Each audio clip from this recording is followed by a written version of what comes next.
Niason, we are live. Hello and welcome to Africa Online Media Corporation. It is Sunday, the 9th of August, 2026. If we're hesitating, it's because we're having some technical problems on my end, not the system. So please, here we can go. So that said, it is the 9th of August, 2026. I was able to recover. It is the 221st day of the year 2026 and occurs during the 32nd week of 2026. There are 144 days left in this year. So 144 days, you can start counting down now if you are one of those people who seek the end of the year. Today is the 32nd Sunday of 2026, on the 33rd week of 2026, if we use United States Standard Week number calculations. It is the 50th day of summer. Yes, we're 50 days into summer, so hot so far. And of course, we don't know what lies ahead, but we believe that he will take control as always. There are thus 45 days left until autumn, or is it fall? Well, here they call it fall. In Europe, they call it autumn. Whatever it is, that is the situation in which we are. And history reminds us that on this day in 1945, this is something I shouldn't be talking about, but I have to because history tells us that on this day in 1945, the United States dropped the second atomic bomb, Fat Man, on Nagasaki in Japan. That bomb destroyed part of the city. Still with history, history reminds us that on this day in 1974, Richard M. Nixon resigned as President of the United States, and Vice President Gerald Ford took the oath of office to become the 38th President of these United States of America. Let us leave history alone because that is not what we're here for today. We're here because we're here to discuss something vital and important to humanity as a whole. Not you and I, but all of us. It is farming. But what is farming? I don't pretend to know so much, but this is the little I know. Farming, we can say, is the practice of cultivating crops and raising livestock for food, fiber, and other agricultural products. It involves various activities, including clearing the bushes, tilling the soil, planting the seeds, nurturing them, and harvesting them for food or for commercial purposes. Farming is also managing animals, yeah, because the component of it includes the animals. So we have to have that too.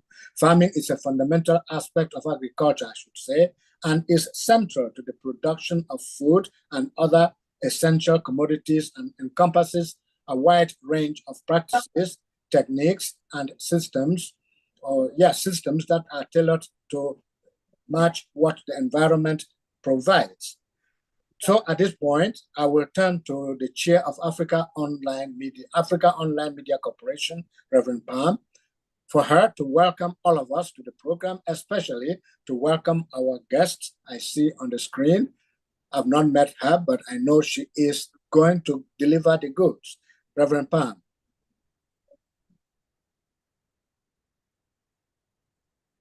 I was speaking. I didn't realize I was muted.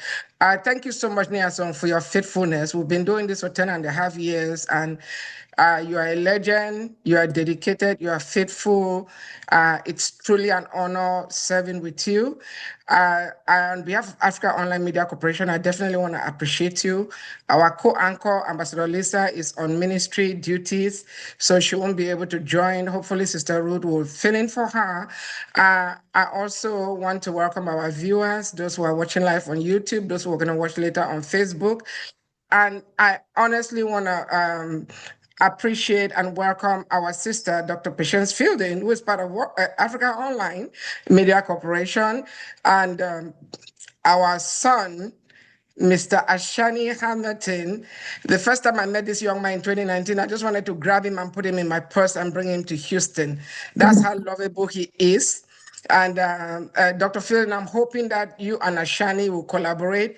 He is not a competitor, he's a complementer. He will tell you what he does, And Ashani is full of positive energy. He's eager to learn. He's just a baby, just so you know. But with young men of African descent like him, there's hope for the future. These are the people that are going to carry the mantle when we do retire at age 100. I see a couple of people on, there's a Tuscan educational programs, Farmer Sugar. So I'm hoping this show is unscripted, so everybody will get a chance to weigh in.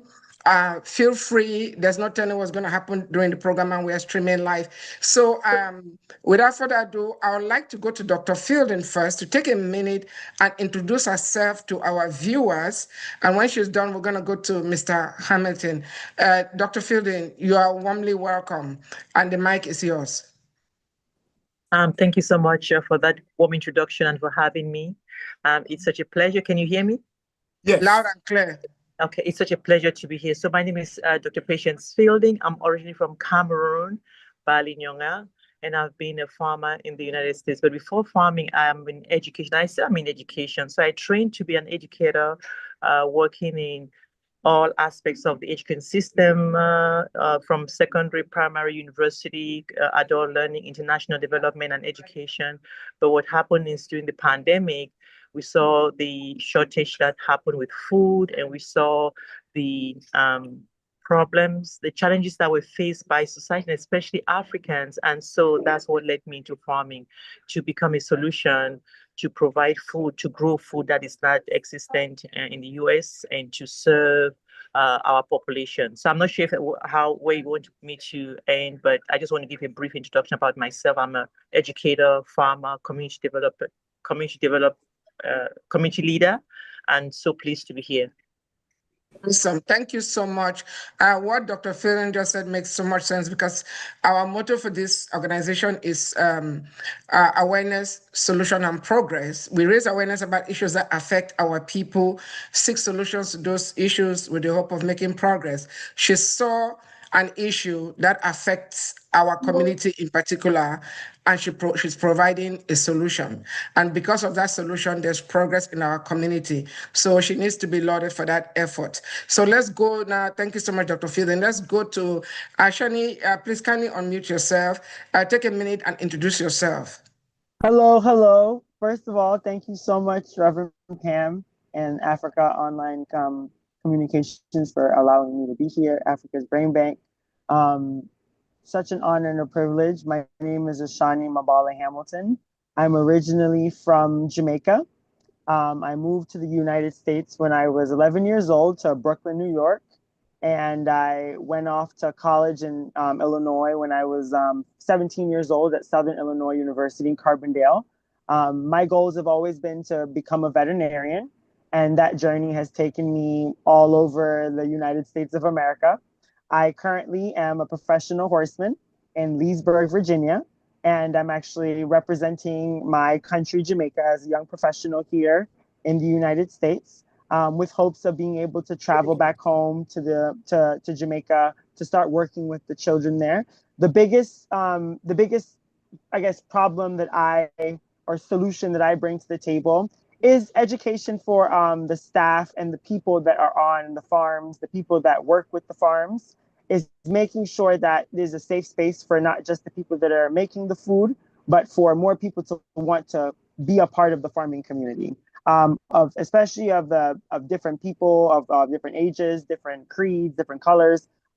Just trying to be more inclusive on the younger generation to really think about legacy for agriculture for the future for all people all over the world. Thank you so much. Thank you so much, Ashani. A few years ago, Ashani said his goal was to make farming sexy again. Am I right? I want to make sure I'm not misquoting you, because a lot of our young people don't get into farming. Even back home, a lot of them just want to be on social media and stuff like that. So I am really, really happy that we have a young, energized man. I'm telling you, Dr. Fielding, when you meet this young man, you're going to want to adopt him. He's amazing. Ashani is always like this. He is high on joy, not drugs, but joy.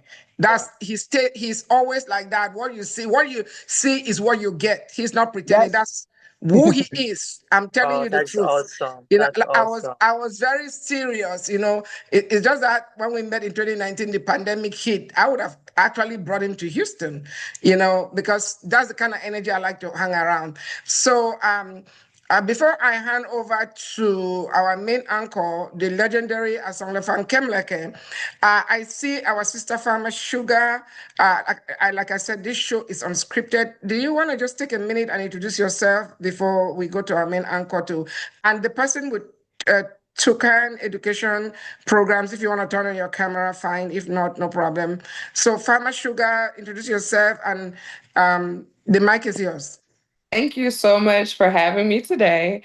I Mhm. am Farmer Sugar. I'm the owner of Sugar's Urban Farm here in College Park, Georgia. My legal name is Holly Rodriguez. Okay. We farm here, we grow herbs and in value products. And so, how our journey got started, we just went on a health food journey. And through that journey, we learned that the produce wasn't as clean as we thought it was. And so we were blessed with land. We started to farm, produce our own things, and then we just started healing our community through education on how all the herbs that the world tell you are bad for you are actually really good and beneficial for you most of the time. And so we've created classes here. We created a pipeline for farmers where you can sell directly to restaurants. And so we are just working one program at a time to heal our community and make way for our farmers to sell directly to the public. Awesome. Thank you so much. So I'm gonna hand over to our main anchor now to pose a question to Dr. Fielding and then to Ashani. Yeah. I know there were some up there by the tables where the tables are. Somebody is saying something. No, that's okay. I'm addressing myself to Dr. Fielding for now. We will go around the table, please. So please wait for your turn to speak. Dr. Fielding, I thank you very much for accepting to be with us this afternoon or this evening, depending on your part of the world. What prompted you to switch? I know you mentioned that the pandemic, but what prompted you to switch to farming? And do you really farm? Yes, I do. Yeah, so thank you. So what prompted me to go into farming was in 2020. I think 2019-20, we all remember what happened during the pandemic. And so in my other life, I said I'm a professional. I work in education and I would travel around the world and I would work on education programs.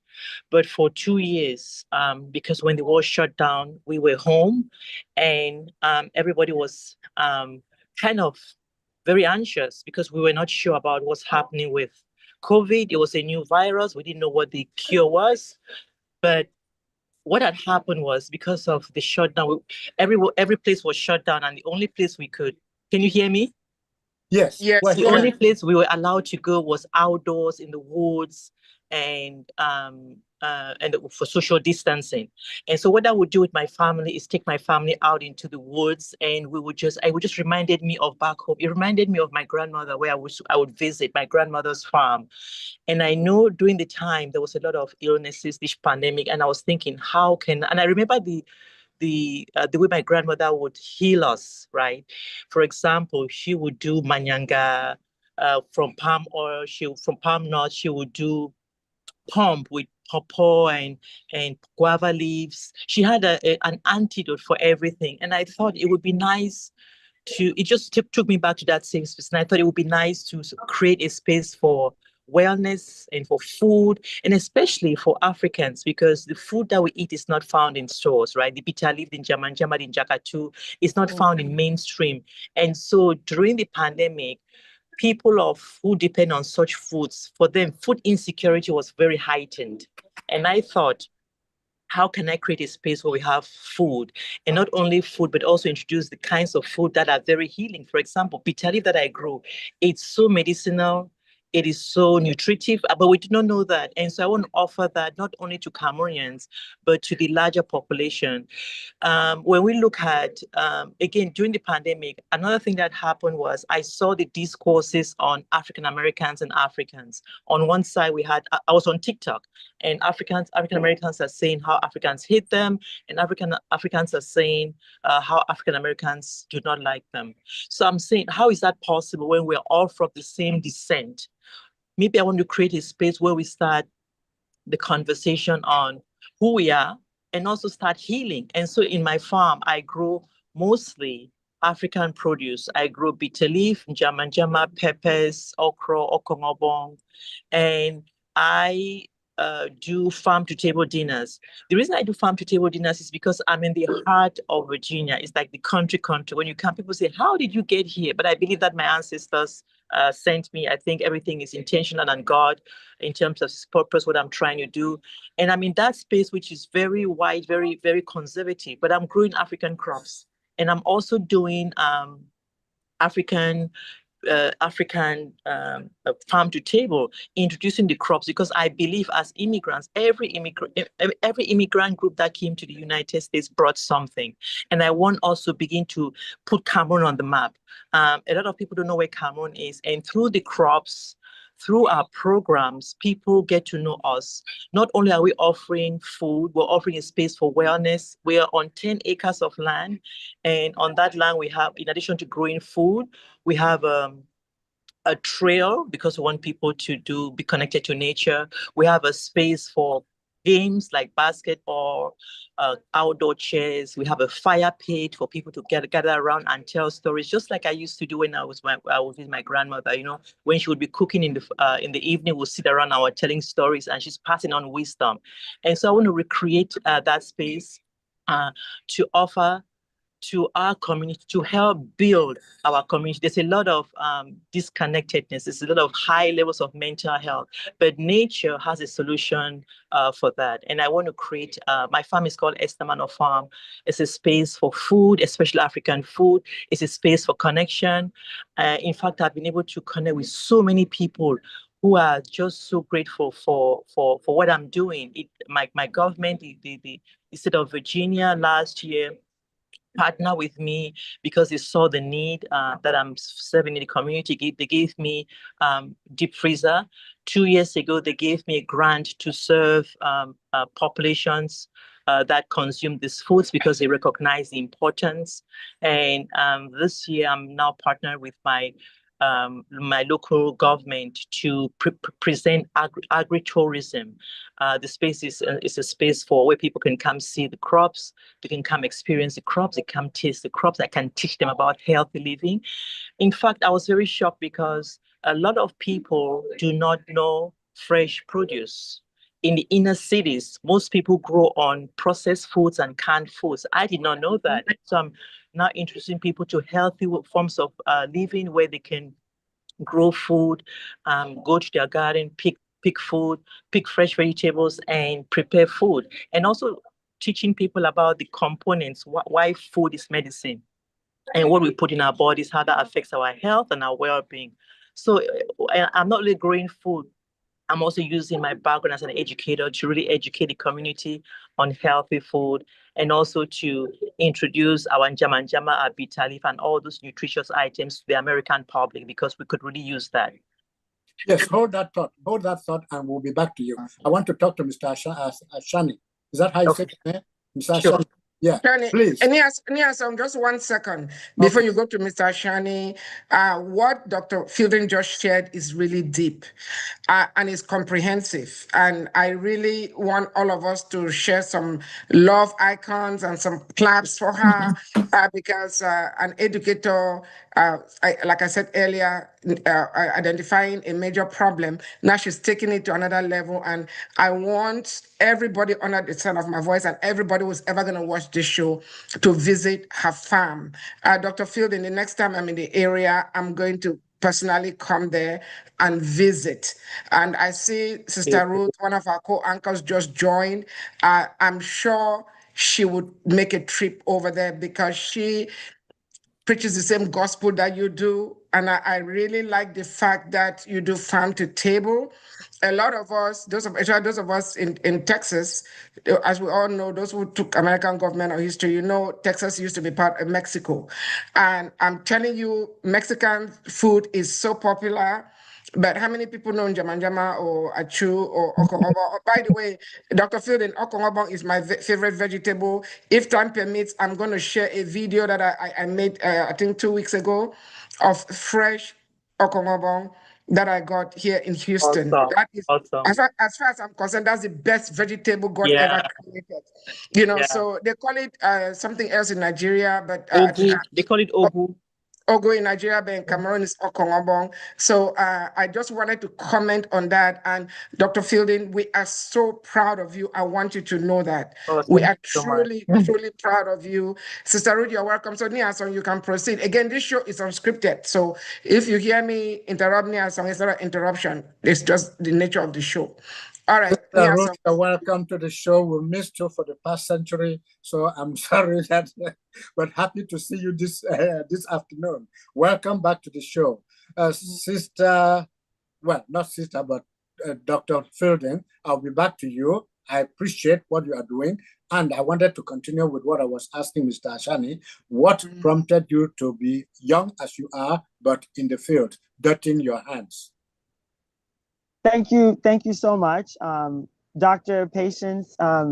I live in Northern Virginia myself as well. Oh, you do? And I do. I live in Leesburg, so I definitely would like to say I understand 100% the struggles, even the Black Americans versus Black people all over the world. It is a true study. I went to North Carolina A&T State University for graduate school. And it was there I asked the question first of, why is this a problem? And to answer, why am I so young and I'm doing this? It's because I've always done this. I'm a farmer's son from Jamaica, and animals have been my passion since I was a child. I've wanted to be a veterinarian since I was in the 4th grade growing up in Jamaica. I was a prefect, almost head boy, and just always my whole life been very focused on going to vet school, went to graduate school. It didn't work out in my favor. It kind of brought me into the American depression, anxiety. I started to understand what life in America was. But I think regardless of whatever organization I was in, it was always one thing that was very common. It was all of my friends, all of the people that I worked with, all of the true companions I had, they were in agriculture in some way, shape, or form. They were connected to the earth.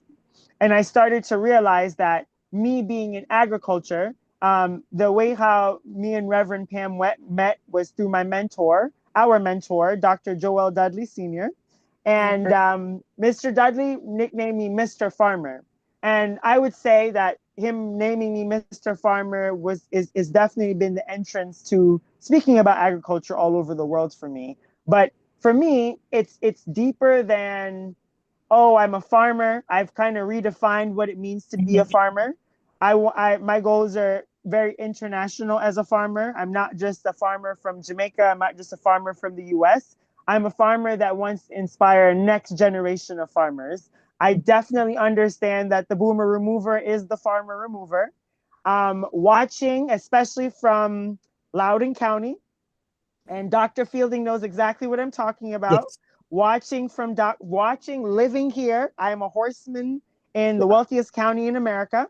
Wow. And watching the people operate during this political climate, and watching how agriculture is kind of this fragile, yet this dividing factor that when they say that the transference of wealth is happening, it is 100% happening through agriculture. Absolutely. These people are not buying farms and selling farms to each other all over the world for no reason. Yes. It's right in front of our, and I think that I never understood why am I here working with these people with the horses in America and their connection to slavery.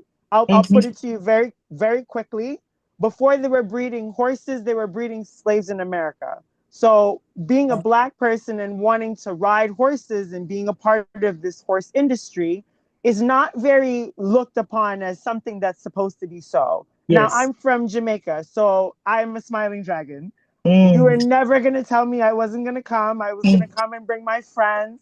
So to me, entering into the industry, I did it same time after COVID. I was working for Mr. Dudley, and COVID happened, and I was living in Hogwarts and, you know, running the meetings and doing everything and selling hand sanitizer. And I decided, you know, after COVID, when was I the happiest in my life? I rode horses. So I decided, all right, you know what? I'm young. I'm 26 years old. Let me go off and become a horseman. Now I'm 31 years old. I am a professional now. I teach them. I've traveled to 11 farms all over the United States of America, in Florida, in Washington State, to California in the desert. I've ridden horses in the marsh, in the desert, in the swamp. I've worked with professionals that are white, black, yellow, Chinese, it didn't matter. All I can tell you is the industries of agriculture are alive and well. No matter what they say all over the world, no matter with the cyber money and cryptocurrency, everybody still has to go to the grocery store and buy food. Please remember this. And no matter how much they're pushing the fabricated meat, which is real, do not pretend it is not real. That is the stupidest thing we could ever do. It is real. There are people pushing it all over the world. And to say that it's not real is wrong. But to say that it's going to be implemented tomorrow, no. There are people like you and I all over the world that value animal management, that value meat and nutrition for food. And I always remember people, and this is where I will hand back over the mic. No matter where I've gone, no matter who I've worked with, no matter anywhere, I've never disrespected people on what they chose to eat. Thank you very much. I understand that I am I'm Ashani from Jamaica. My family, I get the privilege. My parents have worked so hard so that I can be on this program today and talk positively and be a farmer riding horses of privilege. I know who I am. I also know that in other countries in the world, if your father brings home seal or muskrat, you're eating seal or muskrat for dinner. I don't disrespect or discredit any people of how they choose to feed their people. So this is where my version of agriculture is not very American palatable. I'm more of an international cup of tea. But I know that here in Africa's Brain Bank and Africa Online, I'm with the right company. So thank you so much. Thank you so much. And I will let Sister Ruth take a bite at this before we continue. She encourages eat like a horse, but not that you are a horse. She no, encourages eat like a cow. Eat like a cow, rather. Eat like I was taken by what he was saying. So eat like a cow, and I'm linking that to what Dr. Fielding is doing from farm to the pot. So, Sister Ruth. Hi, everyone. God bless you all. I'm so grateful to be here today. When we're talking nutrition, we're talking plants. You know, that is my love language. Nutrition is my love language. I just go with what is working in your body. If it's not working, perhaps you should stop eating it. I am a plant strong eater. I believe that God created us from the dust of the ground, so most of our food should come from the dust of the ground where we came from. Like I said, I didn't say this, but I've been doing nutrition for over 30 years now. I've seen it all. I can't say I've seen it all because there's probably going to be something around the pike that I haven't seen yet or heard. But I am an advocate for getting the best nutrition into your body. I do not believe that there is a food scarcity. I believe that there is an education scarcity because people don't know where to get it from. I believe that God is the one who is our supplier. So there's nothing missing because he said in Psalm 23, the Lord is my shepherd, I shall not want. So we don't want anything. We just have to access the source of the thing so that we have what we need. I was praying and God said sometimes we say we go to the doctor for answers, but actually we go to the doctors for information. God has the answers. And we need to wake up to the fact who has the answer. So if there's something missing in your neighborhood, in your community, you believe you're lacking something, we need to go directly to the source of that thing. God is not broke in apples. There's plenty of apples, there's plenty of food. We just need to get to the source of it, which is God. Amen. Thank you. Thank you, Thank Sister you very Ronia. much. Yes, go ahead. Yeah, so we're gonna go to Farmer Sugar, and then to Tuscan education programs, and then to Comfort Sema and PS Dan to either make a comment or pose a question to one of our two speakers, Dr. Fielding or Mr. Ashani. But before Farmer Sugar ask a question or make a comment, what Ashani said, it was very profound. And he mentioned Dr. Dudley. I just want to take a minute and honor Papa Dudley. Most of you Black people know Dudley products, hair products, were the first products made for Black people. Papa Dudley was the one, Dr. Joel Dudley, may his soul rest in peace. We had the privilege of being actively involved with his second birthday. That's why I met Ashani in 2019. He has left an indelible impact on the Black community. His products are still out there, but I just wanted to do a shout out to Papa Dudley to make everybody aware of who he was referring to as Mr. Dudley. And later on, Shani, I want you to keep this in mind. You had talked about I don't know if it was artificial insemination in goats or whatever. Yeah, when we come back, when we get back to your turn, I want you to address that.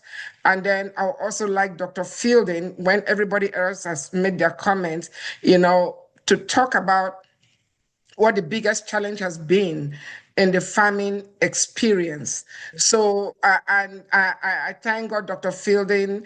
I know your grandmother is smiling down on you because she handed something to you that is priceless. So let's hear from Farmer Sugar. Hey, thank you so much. Just to answer like the question that you asked about the biggest roadblock or the what we're facing as a challenge as farmers, is there's no generational knowledge being shared. And so a lot of the farmers, especially me, we're starting from scratch. Like we're first generational farmers, but not really. Where in other races and culture, their grandfather, their great grandfather, they're passing it down generations. And so they know what to do. And so as Black farmers, I'm finding the confusion being, we don't know what it takes to be a farmer. So you go to these classes and they're like, you don't need a business license to be a farmer. You're a farmer if you say you're a farmer. Go get your farm number. But then you go to apply for grants, and the grants require you to be a business. So now you're confused. So because we don't have that generational knowledge, we miss out on some of the grants or the monies that the government has for us because we don't know when we file our taxes to file certain forms. We don't know how to get the tax write-offs. No one is teaching the Black farmers how to make a farm plan. So you just go and grow all the cool stuff that they have on social media. And so it's like I've partnered with other farmers and I'm like, hey, we have 10 restaurants who want your product, but you have one farmer and she only grows a little bit of squash, a little bit of zucchini, and she's growing 20 different products instead of being really good at growing 3. And then the 10 of us getting together and producing a great quality product where we can provide it in quantities, great quantities. So I find that creating programs where we can nurture each other, educate each other, and grow together is one of the things we really, really need as Black farmers. That is so awesome, Farmer Sugar. What you say is applicable to other sectors, other industries. And that is one of the reasons why we keep doing this show. Come rain, come shine, because we need to educate our people, we need to sensitize our people. I want to encourage you to get in touch with Dr. Fielding, Mr. Ashani, so you guys can collaborate. I used to tell my business, I used to teach business at a university, and I used to tell my business students working in silos is the biggest business malpractice in my book, and you can't, I don't care how much money you are making as a silo worker, it doesn't come close to what you will make collaborating, not competing, but cooperating and collaborating. I don't care how smart you think you are, there is always somebody who knows something you don't know. So what you're saying is so true. What Dr. Fielding is doing, she was one of the blessed ones that her grandmother impacted something on her, and I'm sure her siblings. Like in your own case, you've had farmers in your generations, but not much was passed out. I know that there are a lot of Black farmers, even here in Houston. I visited Prairie View A&M, which is about 45 minutes from where I live, and we saw all these old Black farmers that can't farm anymore because of age. And guess what? Their children are not interested in farming. They are in tech and social media and all that stuff. And the land is there. They don't want to sell it. They want to hang on to it, but nobody is using the land. And a lot of them are just abandoned. So I'm hoping that listening to you guys today, especially our young farmer Ashani, will encourage some of these people of his generation to get into farming. But let's hear from Tucson Educational Program. If you have a question for our speakers, or you have a comment, please take a minute and do so. We'll appreciate if you can turn on your camera. If not, no problem. We just want to make sure it's a human being talking and not AI, because these days you can't tell. And from there, we'll go to Comfort Sema, then PS Dan, and I'll hand back over to Ms. Asanglefan Kemleke. So over to you. Kindly unmute yourself, Tucson. And I apologize if I'm mispronouncing your name. That's okay. Good afternoon, everyone. My name is Rondine Petrov. I'm actually working. That's why I don't have my camera on. No And I'm kind problem. of No so problem. I'm here because I was invited by Ashani Hamilton. He Mhm. was a student pursuing his master's degree when I first met him many years ago, and he came on a short-term education abroad program, and that's the field that we're in. I am from Okay. Belize in Central America, and so Mhm. we have quite a bit of farming in our communities, and that's what attracted his university at that time to Belize, and that's how we connected. So he Okay. wanted me to join and to listen in. And Sure. from what I'm hearing, it's the conversation is something that is very relevant to our country. We're a tiny country in Central America, Mhm. and so I think I believe it's a good initiative for the people who are very interested in farming. We support farmers through the programs that we run, but I myself Sure. don't farm directly. So thank you so Okay. much. Thank you so much for pressing your way. And we are here every Sunday, from 4 to 5:30 p.m. Eastern Standard Time. That's New York time. We discuss different topics. And at the last Sunday of the month, we discuss a health topic. We've been doing that since March 2016. And in 10.5 years, we've only missed one program. So I've met a few people from Belize, and you guys, we're all one people. We're all Africans. So thank you for joining. So let's go to Miss Comfort Sema. I know she has a garden in the back of her house because I've seen some of her pictures. She has never sent any of the products to me, and I'm not complaining. But Ms. Sema, please kindly unmute yourself and either weigh in or ask a question to any of our speakers. You're warmly welcome. Yeah. Good afternoon, everyone, and thank you again for giving me the opportunity to be here. I'm a diehard of agriculture, vegetables and fruits and everything. I eat it firsthand from the garden to the pot. Awesome. Um, I am so excited to be here to listen to everyone who has been speaking about fresh food. And I love it so much. And I want to thank Dr. Patty Patience for what she's doing in Virginia and all the other speakers. So I also come from the background where I learned from my grand aunt, and all I ate as a young child was vegetables. I mean, those real ones.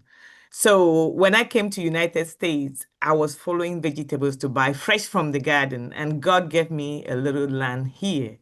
And I turned my backyard into a gardening place that I eat vegetable round the clock, natural, and I Awesome. try all kinds of it. So this just happened that yesterday I had an event, and I belong to a sisterhood in Kumufet, and one of our program area is securing the livelihood, secure livelihood and environment. So we are actually helping people secure their livelihood through Awesome. gardening and taking care of the environment. Yesterday, I hosted a project on secure livelihood at my backyard. I hosted 16 children whom I taught them. I took them to my garden. I helped them see what we cultivate. You know, children, when you ask them where does vegetables or fruit come from, they say from the shop. I actually take Yeah. them to show Uh-huh. them that Yeah. vegetables and fruit comes from the garden and you can do it. I end up sending them home with pots, with seedlings, and I'm Wow. going to follow up to see what they do with it. So I want to thank you all so much. It Awesome. inspires me and I love it so much. Thank you for letting me speak. Mapam, don't worry. When you are coming to DC, let me know. I will pull things from my freezers and I'll make you a good I will visit your food. garden. Vegetable, I'm telling you, you better I let will, me I know. will visit your garden and I will harvest it myself. Okay, come. Unfortunately, growing up, I did not have the privilege of going to the farm, Yes. but a few years ago, I had a garden in the back of my home, and it provided me with okra and bitter leaf and water Uh-huh. leaf. As a matter of fact, yesterday, my godmother brought me a lot of fresh bitter leaf, which I'm going to be ministering to it in Dole because I'm a chef. So there's nothing better than Mm-mm. real organic food. So thank you. And at the top of the hour, we're going to be announcing next week's topic. I think it will be a sequel to this topic. I want to encourage all of you to come, and Miss Emma, please be sure to be here. If you can invite some of those children, that would be great. So, Okay. Niasa, we are coming to you, but let's go to PS Dan to either way ask questions to our speakers. PS Dan, you are muted. Yeah, okay, there you go. Oh, wait a minute. Is that Pastor Pefo? Yes. I saw you at this anniversary last night. Okay, I'm glad you are on. So the mic is yours, man of God. All right. Praise the Lord. Yeah. I've just been listening to this whole discussion, Mhm. and it's quite refreshing. I'll just go from the angle of the gospel, really, because when we talk about food, I get a little bit particular, especially when I came to the United States of America, learning the way food is produced and learning the way food affects our health. And there's a saying that you are what you eat. I'll say Mhm. that whatever you put in your body determines how healthy that body will be. Now, when we look Mhm. at scripture, the Bible says in Genesis, God Himself speaking in Genesis chapter 1, verse 29, God says, I have given you every seed bearing plant Yes. on the face of the whole earth, and every tree that has fruit in Fruits. with seed in it.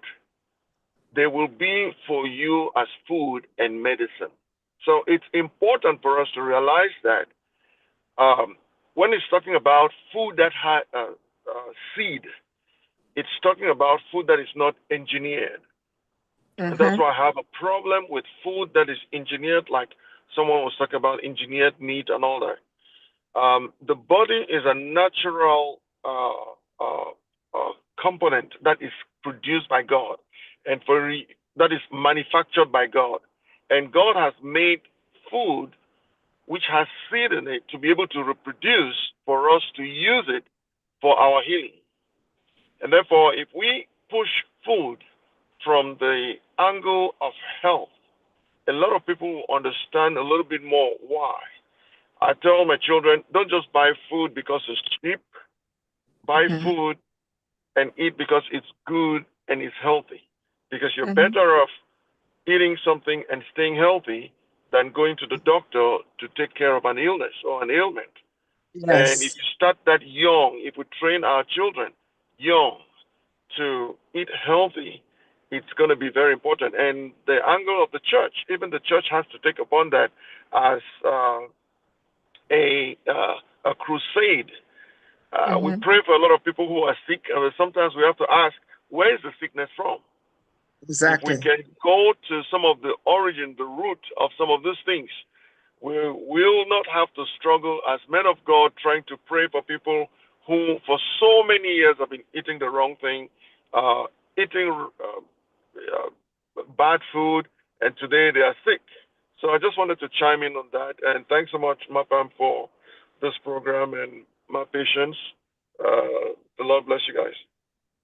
Thank you so much, Pastor Pefok. You've touched on something very important, and please stay on. This is our airtime. If we need to extend it, we will, but this is so important. I'm going to go back to Nia Song. Nia Song, Sister Ruth, keep an eye on the top of the hour so we don't go. Sister Ruth, do you have the anthem or you would like for me to play it? I don't have it. Okay, that's fine. I'll play the anthem, but let's go over to Nia Song. That being said, Dr. Fielding, I'm very proud of you. I happen to have, since 5 years, had a garden around my house. And last year was an exceptional year because we had so much water leaf. We had to invite neighbors and those Cameroonians who like water leaf to come and harvest it. So it was something that helped people in the community. So I'm happy that I'm also trying to tiptoe into it. Well, I grew up farming with my parents, so it is something inborn. That being said, either Mr. Fielding or either Mr. Ashani or Dr. Fielding, what prompts people to run away from vegetables and fruits, especially children? I would say I was a child. I will admit it. I did not eat vegetables at all as a child. However, when I got older, my taste buds changed and I started eating vegetables, but now I eat mostly vegetables. So I think that the biggest thing is my parents didn't force me. Some parents force their children and then their children rebel and eat everything except vegetables. I think that it's one of those things where everybody grows up as Mr. Dan was saying, like everybody grows up, everybody's body will want those different types of food. I think it's just more so of never giving them an option to have it is more important, whether or not they will have it, eat it as they grow older. But the convenience of America, of food, of chips and things, if you give it to them, they're gonna eat it. If you try to make vegetables healthy, fun, put cheese on it, make it a little different, the children will eat it. I was one of those children though. I very strong-minded child. I wasn't eating it until I ate it, and now I eat it. So I think it depends on the child and the children that are growing up. But I've always been presented with healthy vegetables as a choice. It was always just never my choice to eat them. Dr. Fielding? Hello, She's, Dr. Fielding. she's muted. Unmute, please. Dr. Fielding, unmute and weigh in. Well, it looks like she's frozen while we're waiting for her. Proverbs 22:6 says, train up a child the way they should go, and when they grow up, they will not depart. This goes back to the parents. Charity begins at home. What you feed your children is what they're going to eat. If you don't buy sodas or bring processed meats into your house, the children may eat it in school, but they know when they come home, they're going to eat what mom and dad prepares. We've lost Dr. Fielder. It looks like she was in the car, so I'm sure she's going to rejoin. So, like Ashani was saying, he was presented with it, but he didn't want to eat it. I'm sure it was a handful because with the amount of energy he has now at this age, I can only imagine what he did to his parents at age 2. So, but we need to make our children understand the children are not in charge. You, the parent, are in charge until they become an adult and leave your house. But so long as they're under your care, they need to eat what you cook. So, Dr. Fielding, I don't know if you heard the question that Niason presented. You were kind of frozen. Kindly unmute yourself. Did you hear the question, or you need him to repeat the question? You are muted.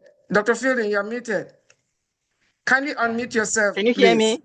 Yeah, we Can can you hear hear you me now. now?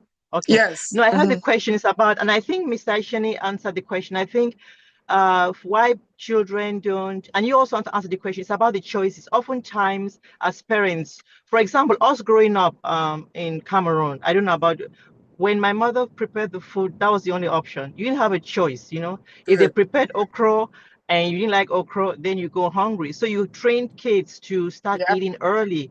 Here in America, there's so many choices, and Mr. Ashani did mention there's choices of fresh food, fast food, and fast food is easy, it's convenient. To prepare fresh vegetables in a way that is healthy takes time, and because of the nature of our jobs and our lives, people divert towards easy. But what we're trying to do is really make parents understand the health benefits of fresh food, and especially fresh vegetables. Find creative ways to make them. For example, at my farm, we do bitter leaf, and people don't know how to use bitter leaf. I'm like, you can chop bitter leaf and put that in your salad, as just so that you get the nutrients. You can juice it and get and drink it. You can mix it up with another juice. Just different ways to make it, and creative ways to make food accessible. But I think as parents, we really need to train them to eat and not to give them too much choices. Kids are still growing. They don't have a lot of knowledge. As parents, we understand the health benefits of food and of fresh vegetables. So we should have that habit of making them eat in creative ways, making food interesting, and so that they can eat. And I just wanted to piggyback on what Pastor Dan talked about, the mandate of the Bible. As farmers, it's like we are being called to farming is like an extension. You're like an extension of, you're doing the Lord's work. And if you see all the metaphors in the Bible, there's a time to plant, there's a time to harvest. If you're a seed planted by the stream and your roots go, so we have all these metaphors to show that farming is a natural state. Is a farming and taking care of the land is what we're called to do. Unfortunately, the U.S. history is a very dark history with land and slavery. And so people flee the land because they equate farming with hard work, and in some societies, they equate farming with your less than. For example, one time I invited my farm to table, and I invited the ambassador to Cameroon. And he made this speech that he was so surprised that I have a PhD and then I'm going back to land. Because as a PhD, you're not supposed, right? You're supposed to have some fancy job. But farming is the most important, because what you put in your body is medicine, is food, is nutrition, is wellness. And so we have to debunk the myth that farming is less than. Farmers, if you ask me, are the most important people. Who controls your food controls your life. So we have to rethink what our notion of farming. Again, in Africa, we're thinking of farmers as those who don't go to school. But in America, Ashani, you back me up on this. Farmers are the most important people. They make governments. They make presidents. So we have to rethink what we think, our notion of who farmers are. Our relationship to the land. We have to own land, not just for ourselves, but for our next generation. So we have to go closer to the land, because it's not only for our well-being, but also creates generational wealth and continuity. Yes. It's very important. And I just wanted to, again, back up with Dr. Patience is saying and really push it a little bit more. When we talk about 10% tithes and we talk about giving the money to the church, we're in the time of life where that 10%, all of everybody should be giving it to a farmer of your income. Because we're at a time right now where I'm telling you, it's happening so quickly that nobody is really paying attention. And it's international wide. It is a generational issue. I don't speak like this. Miss Rondine can tell you I was speaking like this 10 years ago in Belize for the same reason. I've been speaking like this for a long time, because it feels like the people that they're disrespecting the most are the only people that can actually help them. When the biggest war right now that's being, and again, it's not about what's scarce, it's about who has accessibility to what is scarce. Yes. The Mhm. water issue is presenting right around the corner. They told us about this in 2012. And it's like my generation is watching another generation of people making decisions for us Yes. that Mhm. we're not at the table. I'm grateful for Africa's Brain Bank to invite me as a 31-year-old farmer to have this conversation and give me a voice. But I'm a rarity. There's a lot of Yes. people all over the world making these decisions about what Yes. we're gonna eat. And Yes. everybody's so distracted about Yes. how much money we're making. And she's right. They look down on all of the farmers, black, white, yellow, Chinese. No matter what the culture is, they look down on those people as they're less than. My family gave me the same conversation. Ashani, you have an American degree. Why are you going to go teach farming to people in Jamaica or Africa? Because those people have to feed their children and go to school. The people in South Carolina don't need me. They have so many farmers. They're people from the rest of the world that don't know how to grow these vegetables, that don't know they can grow them better, faster, healthier, and it still comes from a seed. So I back up 100% what you're saying, but I really feel like it's the time where it's the secret weapon. Everybody's running to space and nobody wants to finish what's happening on Earth. Yes. Pay attention. Yes. And, Yes. and this is where it's like, why the farmers sound the craziest? Because we've been the ones keeping everybody alive the whole time. Farmers love you before you met your mother and your father. We've had to feed people for generations, not just ourselves. So when we're saying 10% of everybody's income, everybody should be a farmer at this point. Everybody. You need to have some kind of access no matter where you live. And the word is access. It's not when 2020 happened and COVID happened, I felt crazy too. Running around Greensboro, North Carolina with my mentor, living in a mansion, but we can't buy food at the grocery store. It affected everybody. And it's not about if it's going to happen again. The wars are already happening. We're just privileged. We can have a conversation right now on the phone. Like we're living in a different time, and it's just more so of if we're going to make a difference, it needs to be more people having this conversation, not once a month, every week. It needs to start happening more. So this is why I said I am going to take the opportunity to come and speak on it and have a conversation and enlighten others. But please understand, I am 31 years old and I see it right where I live in the richest county when it's happening right in front of my face. The wealthiest people are being affected by what's happening with our food system. Everybody's saying the same thing, but don't just talk about church. It's time to do church something. Because now it's really happening. Absolutely.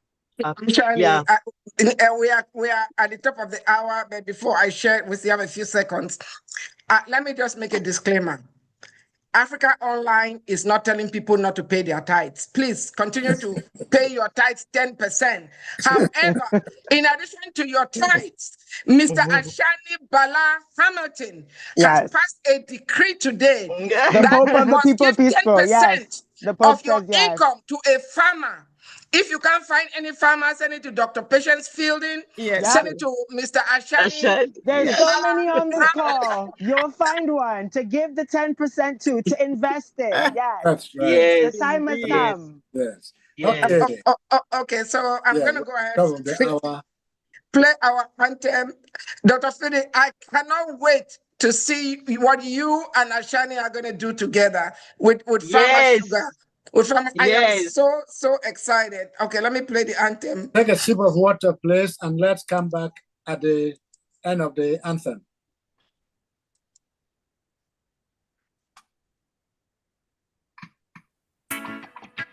Oh, Africa. Oh no. Africans, Africans for Africa. Africans, Africans for Africa. Africans, Africans for Africa. Africans, Africans for Africa. Africans, Africans for Africa. Africans, Africans for Africa. Africans have many bright ideas. let us share. If you really want to know my history, please come, sit down, listen to my story.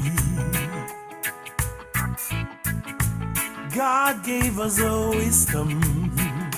He guides our footsteps, makes us shine and transform. Hey, as one people, with so many cultures, yet indeed we are one. Stand up, Africans, let's save Africa.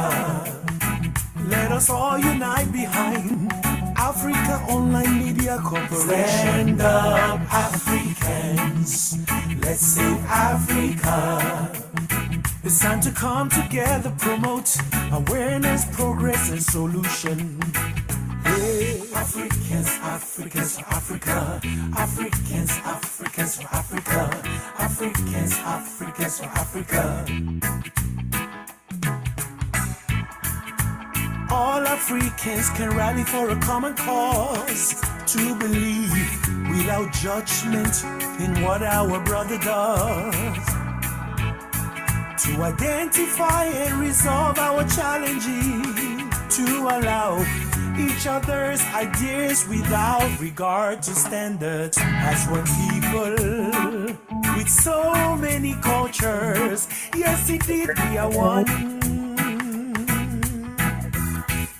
Stand up, Africans, for Africa. Let us solve all the problems plaguing our continent. Stand up, Africans, let's save Africa. Let us empower Africans in and out of Africa. Stand up, Africans, for Africa. Africa Online Media Corporation, that's a good way to start. Stand up, Africans, let's save Africa. They have all the resources we need to benefit our society. Oh.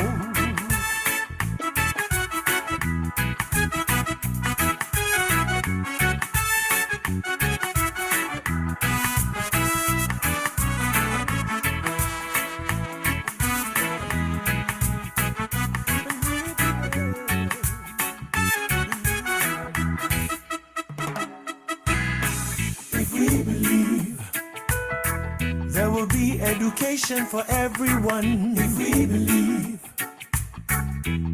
Prosperity for Africans, if we believe. Medical facilitation for Africans, if we believe. Stand up, Africa, yes, for Africa. Africa Online Media Corporation, that's a good way to start. Stand up, Africans, let's save Africa.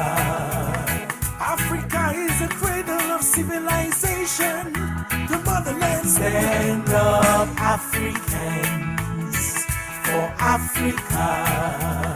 We were enslaved not because we were weak, but because of our hospitality. Stand up, Africans, let's save Africa. Jump on the Africa Online Miracle Jet. Don't be left behind. Stand up, Africans, for Africa. Together we shall succeed. Together we will win. Stand up, Africans, let's save Africa. We are writing our own story, the truth, and we shall tell it to the world. Stand up, Africans, for Africa. No more lies. Africans own Africa.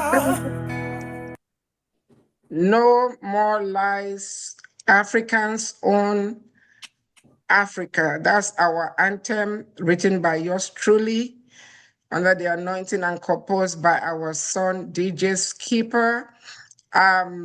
Before I talk about Next week, we are going to do a sequel to this program. We're going to talk on food security. 2 years ago, our sister organization, Africa Online Media Corporation, tackled food security and powering the agricultural food chain in Lagos. And it was fantastic. It's on our website. So this year, in just 3 weeks, we will be in Accra, Ghana. I will just play this. Niason, what do you see on my screen? The young lady I saw on my phone. I'm sorry? I saw the young lady I saw on my phone last night. Oh, okay. 6 days, one city, a mission to reshape a continent's future. From September 3rd to 8th, 2026, Accra, Ghana becomes the center of the world, hosting the Africa's Brain Bank's 7th Annual Summit and Charity Ball, a historic gathering where visionary leaders, entrepreneurs, investors, and experts from every corner of the globe converge with one mission, which is to transform Africa's future. The theme for the event is Africa's greatest wealth, its people. Restoring Africa's health capital. The sub-theme is providing affordable and customized healthcare for all African descendants.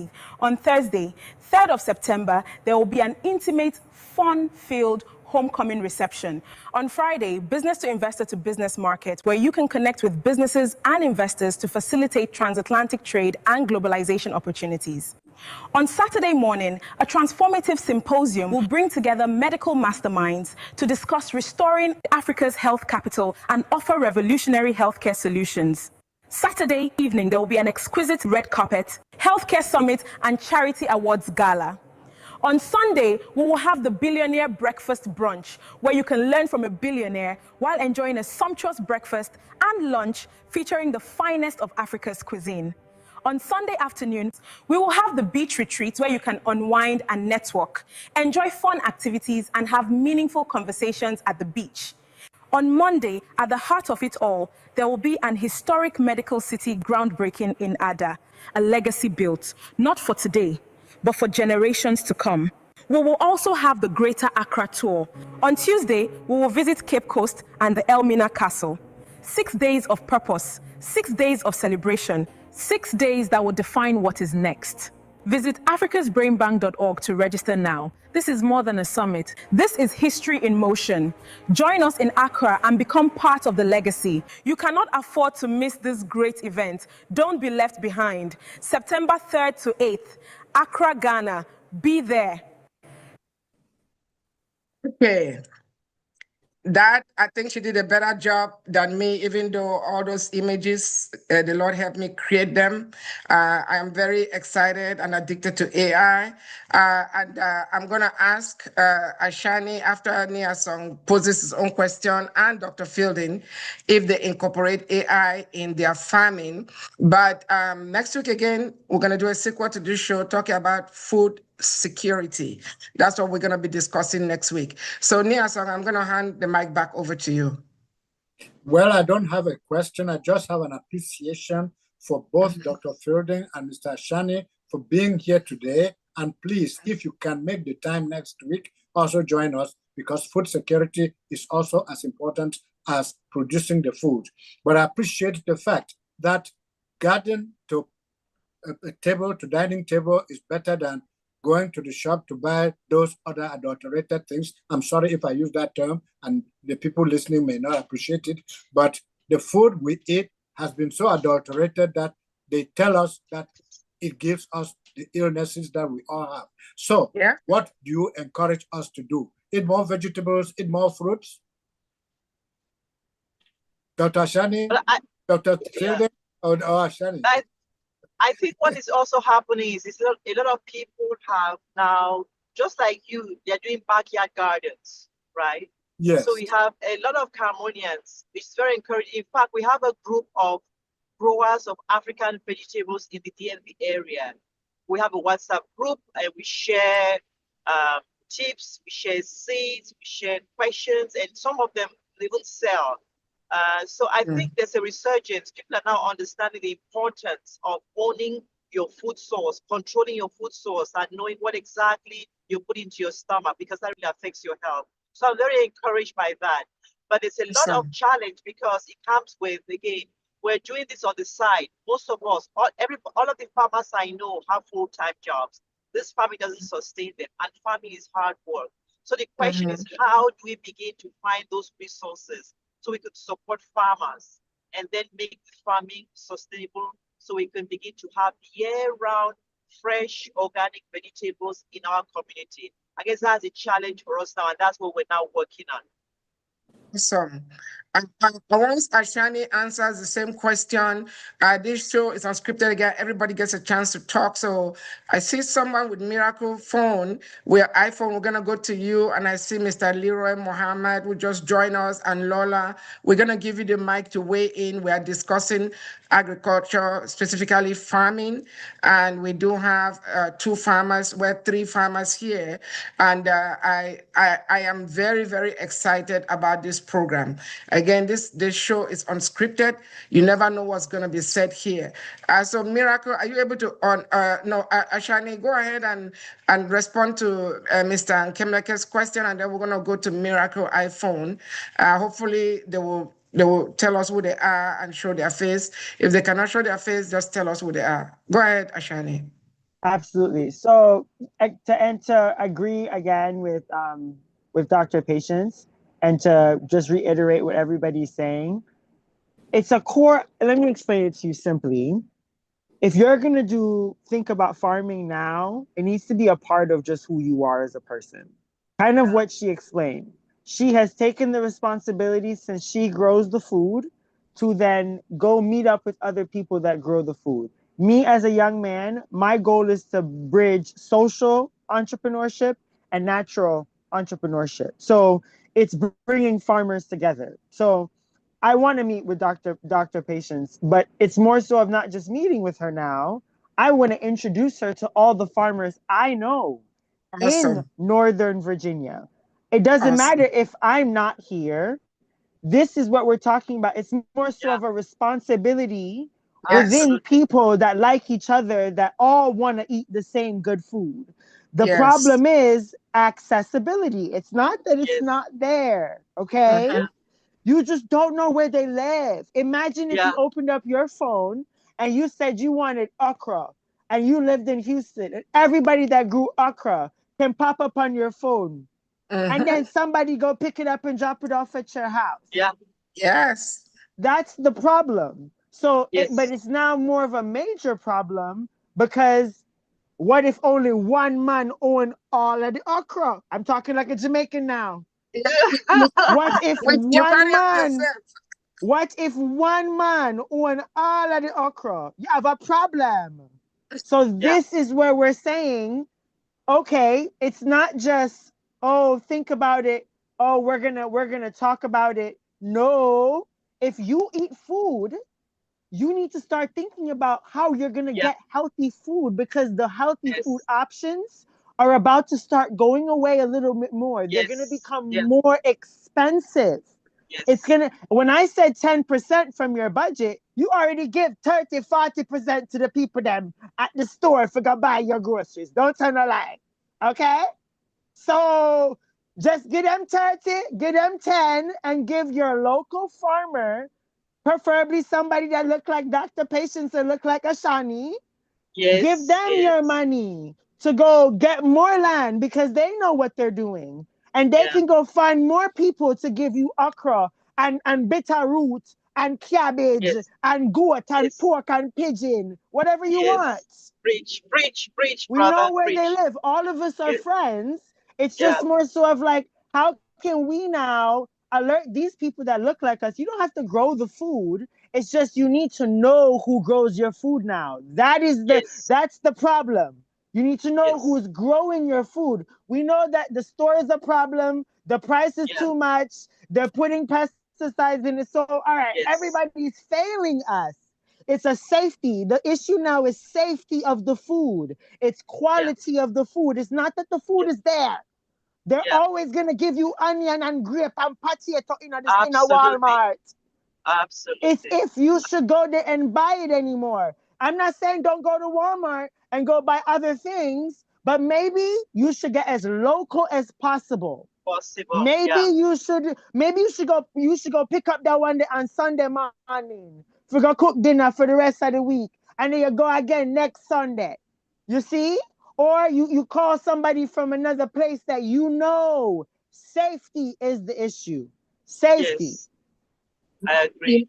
You know, before miracles were in Ashani, I've known you since 2019. This is the first time I'm hearing your Jamaican accent. And brother, you have not lost your Jamaican accent. No, You I have came to not. this country at 11 and you still have it nailed down. I am impressed. So let's go to Miracle. And Miracle, we're talking farming. You can ask a question or make a remark. The mic is yours. Good afternoon, everybody. I'm glad to be on here on a day they're talking about farming. Actually, I always say I'm from Cameroon, and I know farming is a big thing over there, especially the village that I come from. There's a lot of farming. There's one thing that I want to say is that agriculture is the thing. I remember the former president of Cameroon, even though we're all still young, when he was in power, he came up with this thing called Green Revolution, if I'm not mistaken. And that is what is saving Cameroon till today. Because despite all the other hardship and all that, I can say Cameroon has a lot of food because they've always banked on agriculture. Even the highest officer in Cameroon in the government has a farm somewhere. It's like the in thing. The last time I visited there, everybody, like on a Saturday, they all go into their farm. They have people working, they're producing food. So for that, there's no shortage of food in Cameroon. I think I can say that with some level of confidence that there isn't. So, like my sister that's on the line that has this big farm, I've heard a lot about your farm and I'm still planning to visit. Next time I'm in that part of the country, I really want to come to that farm and visit. I personally is not a farmer. I don't know how to do nothing farming. I have a little garden in my backyard, which is mainly tended by my children. But personally, I'm not a farmer, but I plot farming, agriculture. Like countries that do not have oil and other mineral resources, how do they survive? Agriculture. And I think agriculture should be promoted, funded in all the high levels that we can think about. And with food, you know, they say hungry man is an angry man. When your stomach is full, you don't think much of any evil. But when you're hungry, a lot of things are going through your mind. So I applaud all the farmers in the world. And Thank I you. pray Thank you. with them.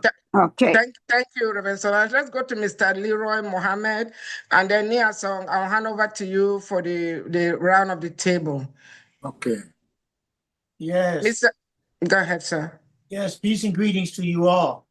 I was invited this evening by a sister here in Philadelphia. I'm in Philadelphia, PA. Dr. Carolyn Simmons. I see that she isn't here tonight, but she did give me the invite. I wasn't too sure what I was going to be hearing, but I'm glad to hear folks from across the diaspora speaking on the food issue, you know, and having the trust in who is creating or producing our foods and how it's coming to us.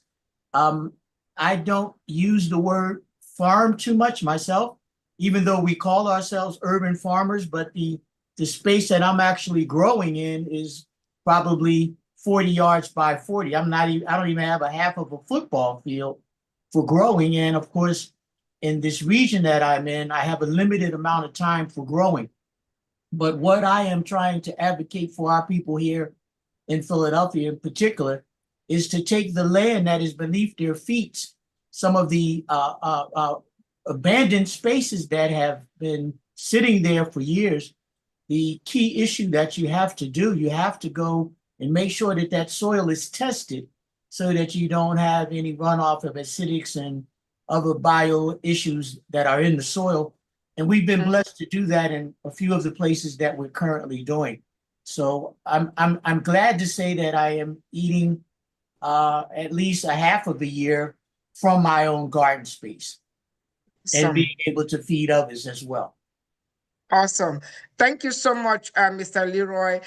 Before I hand back over to Niasong, Dr. Patience, I see you are driving, but we really need to put your link in the chat. Do you need me to do it? Are you able to do it while you're in the car, Dr. Fielding? She's frozen. Ashani. I have it's hands-free. Look, Okay. Can you hear me? Yes, please put your. Let me give you co-host again. Yeah. Put your social media handles and your website in the chat box so people can know where to find you. Ashani, please kindly do the same. And I'm going to share Ashani's number with you, Dr. Fielding. And Ashani, I will send you Dr. Fielding's number. Since you guys are neighbors, I'm so excited. I know you guys are going to do exploits. I know that. That without a shadow of a doubt. And Farmer Sugar, I will also share Farmer Sugar's numbers with you guys. Yes, And I'm inviting everyone to come back next Sunday for the sequel to this program, because there are some other things we need to touch on, like the different types of farming. And Ashani, I would also like you, in your final remarks, to say a little bit of what you do with goats, artificial insemination, because that is amazing. I really want you can elaborate on it next Sunday, but I want you to touch on that. So please, I'm going to hand over to Niasong, and we'll be back next Sunday, same time. He's going to take a round of the table. Thank you very much. And I'm going to start with one of the last people that came in, and that is Reverend Solange. We missed her very dearly. Reverend Solange, please, your last word as we wrap up today's broadcast. Reverend Solange, unmute, please. Oh, she's gone out already. No, right. she's muted. Reverend Solange, you need to. Okay. All right, Niasong, proceed. Okay. Oh no, she just unmuted. She just unmuted. Reverend what I was saying is that I'm pushing that agriculture should be encouraged at all levels in every country. It's very important. I think farming or agriculture should be taught in schools. I remember back home, we had domestic science. Some of it meant that we had to go and try to dig ridges and plant little tomatoes and all that. I think they should introduce that in most of this Western world, in our school districts. That should be, elective, one of the elective subjects. And we'll be surprised how many students will opt to do that. Thank you. Thank you very much. You mentioned the former president, and I want to mention a former colleague, Wilfred Nkwenti, who introduced us to our changing agriculture. It was a program that educated our people in English on how to continue doing their farming in spite of all the difficulties they were having, the hills, the valleys, and so on. Whatever that is, let me turn now to Sister Ruth. Hi, everyone. I am a solution-oriented person. If we talk about the problem, we'll never get to the solution. So what is the solution to this problem? Education.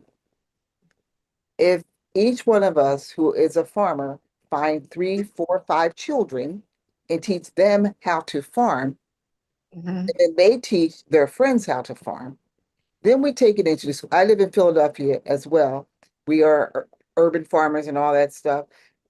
Teach kids to put a pot on the porch with some dirt and some seeds. Teach them how to grow things. Kids will eat what they grow. I too was brought up like whatever's on the table, you ate. If you didn't eat it, you went hungry, period. We allow our children to dictate what they eat. And the reason why they don't like vegetables is because they were never introduced to them. It takes 7 days to reprogram your taste buds. Give your child a carrot and say, take 1 bite. Next day, give them another bite. Very simple solution. Give them something they say they won't eat. Ask them to eat 1 bite of it or 2 bites of it, and keep giving it to them until their palate change. We need to change palate. When people say it's so hard to cook and we rather go get, it's not food, by the way. It's not fast food. It's fast poison. It's killing us quickly. It's killing us slowly.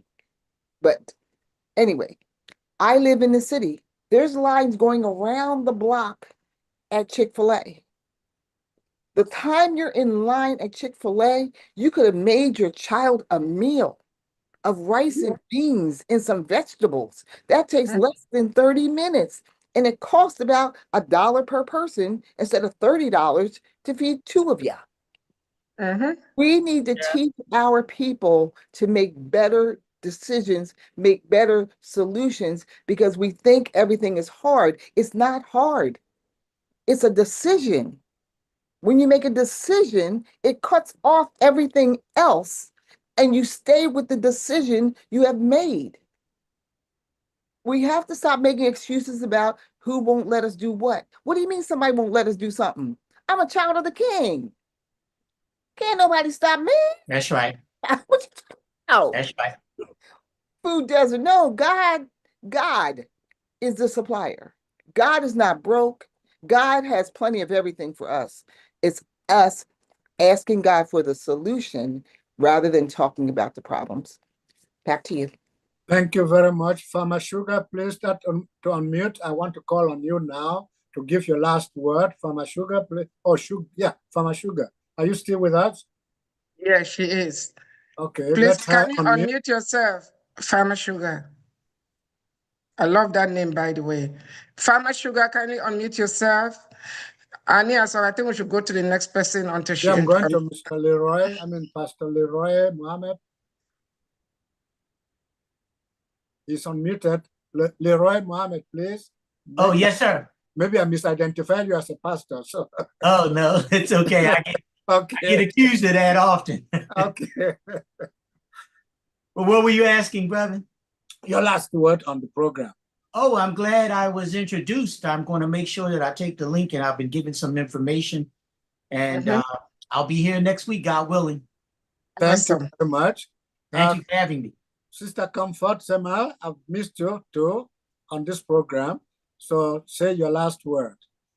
Yeah, I just want to say I'm thankful and grateful to be here.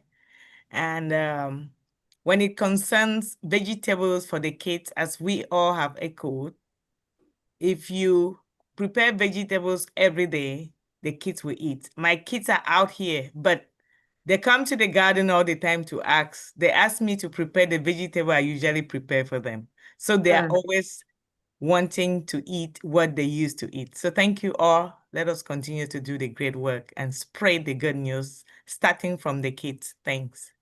Awesome. Thank you very much. I'm going to go to our chairman, the chair of Africa Online, to say her last word before I go to the two guests. I think you missed Toucan Education Program and Pastor Dan. You've missed two people. Okay, go ahead. Okay, Sugar, you kindly unmute yourself. We're calling on you to give your final word on the program. Oh, yes, this is an excellent program. I thank you for inviting me. I thank you for having me. I will definitely be here next week to continue the conversation. Awesome. Thank you very much. Yeah, please invite others. We're going to be talking about food security, and you can't talk about food security without talking agriculture or farming. You know, so that will be a sequel to this program. It's the same link, same time. Please just click that same link at 4 p.m. Eastern Standard Time. Pastor Pefo, can you give us your last word on the program? Kindly unmute yourself. Yeah. Well, I don't think I have much. I just learned about this program when I was on my way from the airport. I just flew in from Detroit, where I went to minister at a wedding. But it's very interesting and it's very pertinent program, which I think many people need to hear. I don't know if this program on Facebook, Instagram. Yes, it is. I will send you the link. All right. I will send you the link. It's on. Well, we're still looking for some students to help us with Instagram and TikTok, but it's on Facebook and YouTube. We are actually streaming live on YouTube. For the first 8 years, we streamed on Facebook, and then I switched to YouTube. So I will send you the link. But we are here every Sunday 4 to 5:30 p.m. We've been doing this since March 2026, and the last Sunday of every month is a health topic. So please put that in your calendar. Use the same link to join. Thank you so much, Pastor Pefok.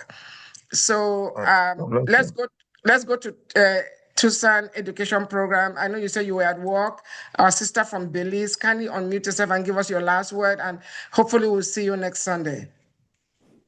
Thank you so much. I just want to thank everyone for the conversation. It was very helpful to hear what people are doing and to understand what are some of the challenges that they face and also what the world and each community face. So thank you very much for your contribution and for the work that you're doing in your communities. They're very, very important to raise the awareness in every place. Thank you again.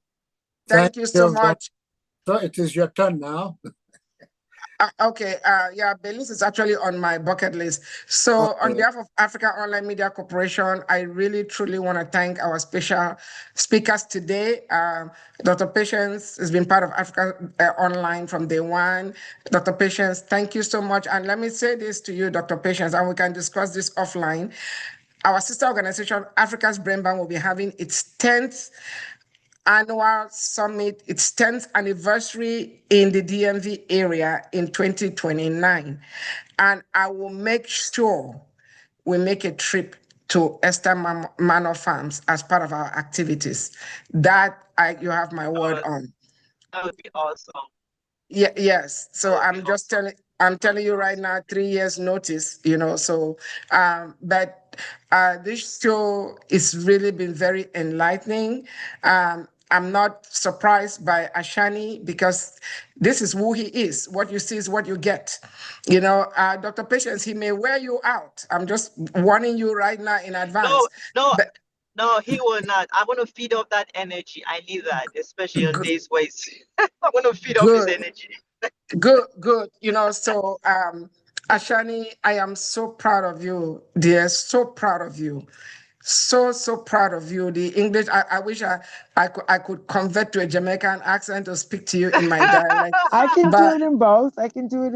And we need to clone you. Well, this is actually my plan of not necessarily cloning myself, but there's a lot of people just like me, just like Dr. Patience, just like you all on the call, where they just need to meet, the children just need to meet people like you. So for me, that's what my farm or school in the Agri Kingdom that I'm trying to build in Jamaica with my tribe. So definitely this is the plan, but I would say this is actually the first speaking opportunity I've had in 3 years. Okay, but go ahead and do your final word then. Go ahead.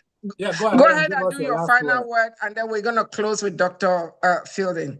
Yes. Okay, yeah. So I just wanted to say thank you. This was the first time I've actually spoken publicly in 3 years. I've been working very, very, very, very much so in the woods. I live on a farm right now. I have to go feed the horses, as farmers have to do. Time is very much so very important. And the horses are waiting on me. I won't lie to you. And it's a responsibility. It's a duty when you take care of God. You have to make sure that you're paying attention, and you have to do a lot. So this is where, as Dr. Fielding has said, and I have said, you don't necessarily have to be the people. Everybody plays a different role in society.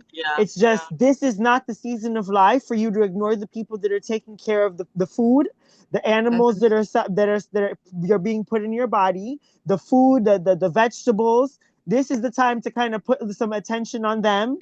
Now other people are going to be creating programs. This is the time to be supportive of those programs.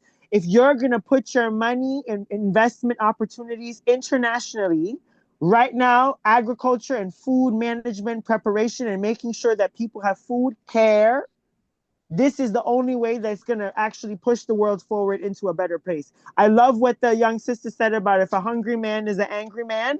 That is a very, very true statement, more than you understand. So thank you so much for this opportunity. I really appreciate you, Reverend Pam, for inviting me. Ashani, I allowed. I didn't ask. I allowed. The universe said, Ashani, you wanted to speak again? And then you said, Ashani, come speak. And I said, not a problem. I've always had a wonderful time. And look at you. You've taken me out of the woods. Now I have to go down to DC and meet the people them. So you'll see more of Yes. Ashani. I'll see you guys next week. Thank you. Thank Ashani, you. before Thank wait, you. Niason, 1 second. Ashani, before you go, you did promise that you're gonna take a minute. This is our airtime and talk about what you do with goats and Okay. artificial insemination. I want you to Okay. take a minute, not 1 hour, but a minute Yes. to talk. So Yes. basically, what she's talking about is, yes, I speak like a farmer, but as I said, I'm a multiple different type of farmer. Animal science is my specialty. Reproductive physiology is my specialty, and I don't just artificial inseminate goats anymore. I am actually breeding horses as well, and the goal is to breed a Caribbean sport horse in Jamaica to be able to start being a part of this international horse industry. So the years that I've been working can be for people that look like all of us on all the horses. So thank you so Awesome. much. But Thank you. reproductive physiology is my biggest area of veterinary medicine. Thank you Awesome. very much, and we look forward to seeing you next week. Dr. Yes. Fielding, I turn to you now. You have the time to wrap up the To best wrap up. way you can. Well, thank you so much. And I know we've been talking about challenges of farming, but I also want to also recognize that as farmers, even in our own backyard garden, and especially for those of us who are growing international crops in the US, we're doing something new. We're introducing new crops to the United States, and we're passing on a culture to our to the young people. In fact, I'm driving home. I was also in Detroit with Pastor Dan for my cousin's wedding, and we talked about how we're trying to inculture the young people. So farming and food is one aspect of it. And especially in the African households, the mothers who are in charge of preparing food, they really have a huge responsibility of what they are passing on to the next generation. The other day I went home and my daughter had harvested bitter leaf, washed the bitter leaf, cooked indole. She wanted to make dole from scratch. And to me, that was the ultimate validation to see that the young people are so interested in learning our culture, the food properties, and understanding why it's important to carry on that. So even though it's hard, we're doing something great, all of us as farmers, as we're trying to introduce new crops in the US and also trying to feed our people. So let's understand, especially for this that is hard. We're doing the Lord's work. I mean, it's a lifestyle, like Mr. Ashani said. You have to embody that lifestyle because it's not easy being in, day out, watering the crops, looking at the sun or the rain, fixing your irrigation. It is a lifestyle, and I just want to commend all of us in this space how we're contributing to feeding our people and nurturing the next generation of Africans and Black people in the United States. Thank you so very much. Looking forward to getting more about obtaining those new crops in the United States, how to obtain the seeds and so on and so forth, apart from getting them from grandma back home in Cameroon. So not just Cameroon, but across the globe. Thank you all very much. It's been great. And please don't forget next Sunday, 4 p.m. local time, that is Eastern Standard Time. And please